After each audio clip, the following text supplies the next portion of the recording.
Suldaan Cabdiraxmaan Good oo ka mid ah madaxda dhaqanka ee reer Somaliland oo telefishinka Saab kula hadlayay magaalada Hargeysa ayaa ka hadlay xaaladda gobolkaasi Sool waxaanu fariin u diray madaxda dhaqanka ee gobolkaasi isagoo ugu baaqay inay qaataan xabad joojinta ee hore ugu dhawaaqday Somaliland. Suldaanka fariintan diray ayaa yiri waxa aan doonay maanta in halkan ka sheego sidii uu ogsoonahay gobolka Sool waa tii colaadi ka jirtay anagu madax dhaqameed ahaan saddex cisho ka hor waxaan soo saaray baaq aan ugu baaqayna labada dhinac in si shuruud la'aan xabadda loo joojiyo arrimaha taagan miiska wada hadalka la isugu yimaado arrintaa waxa ka dhaqaaqay dhinacii dawladda ayaa aqbashay isla markaana ku dhawaaqday xalayto xabad joojin bilaa shuruuda saaka oo aynu eegaynay in dhinaca kale laga aqbalo xabad joojinta xabadina si ay isu taagto wixii harayna wada hadal si kastaba ha noqdo meel kastaba ha noqdo ee lagu xaliyo waxa wararku soo sheegayaan in aan wali dhinacii kale jawaabi ka soo bixin sida xukuumadda uga soo baxdo kale tuurtuuriyooyin la saaka ay jiraan marka waxaan leeyahay aan ugu baaqaynaa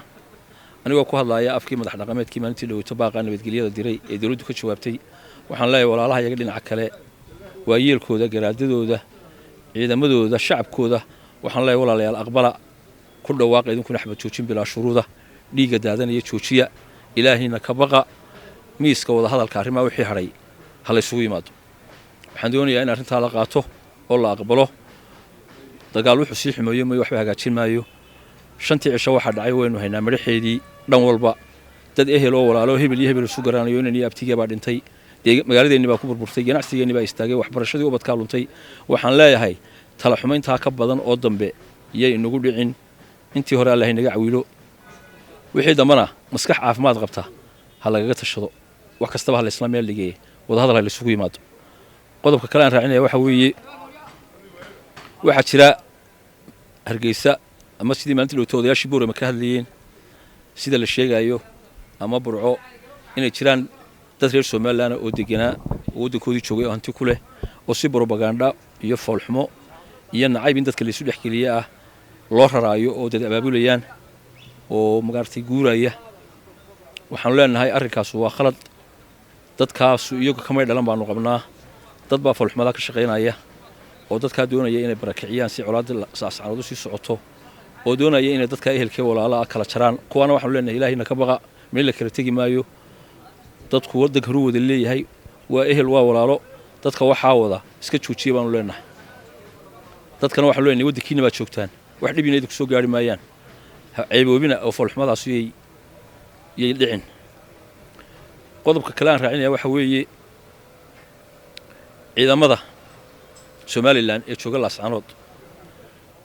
taliyaashooda iyo askartaba waxaan leeyahay sida dhinaceedii ka soo horjeeda ee dhalinyarada ee aan iyagu shaar dawladeed sidan iyo astaan qaran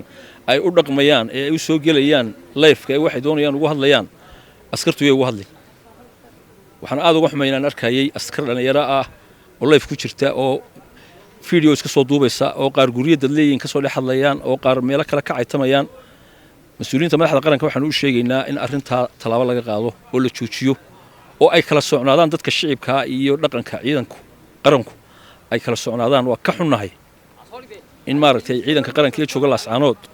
inay hadal xumo video iskaga soo duubaan ama guriga dad leeyihiin dhexdiisa ka soo duubaan taana waxaan leenahay la joojiyo kelmadeyda ugu dambaysa ee aan u shijaraadkaygan ku soo gabagabeynaya waxa weeye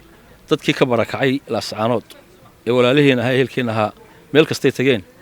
waxaan baaq dheer u jeedinayaa ganacsatada Somaliland iyo xukuumadda hay'adda barakacayaasha in dadka gurmad degdeg ah oo qof kasta meeshuu joogay sidii loo gaarsiin karo wasiilo kasta loo marin karo in waxtar loo gaarsiiyo oo maaragtay maadaama iyagu maanta barakaceen oo aanay guryahoodii joogin in halkay joogaan lagu daryeelo wax lagu gaarsiiyo intaasaan idinku yeedhay aad baa u mahadsantihiin assalaamu calaykum waraxmatullaahi wabarakaatuh Ismaan Axmed Saab TV Hargeysa